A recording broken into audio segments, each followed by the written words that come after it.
తెలంగాణలోని పాఠశాల విద్యార్థులకు రాష్ట్ర ప్రభుత్వం ఎగిరి గంతేసే వార్త చెప్పింది.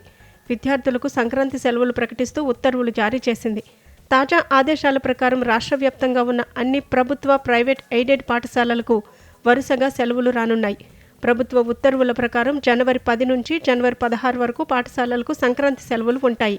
తిరిగి జనవరి 17న శనివారం పాఠశాలలు తిరిగి ప్రారంభమవుతాయి.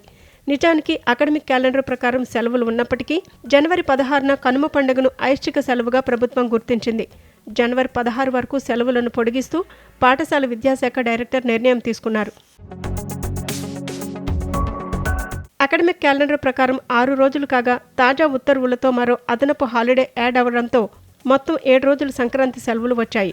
రాష్ట్రంలోని అన్ని మేనేజ్మెంట్ల ప్రభుత్వ, ప్రైవేట్ గురుకులాల కింద నడిచే పాఠశాలలకు ఈ ఉత్తర్వులు వర్తిస్తాయని విద్యాశాఖ ప్రకటించింది.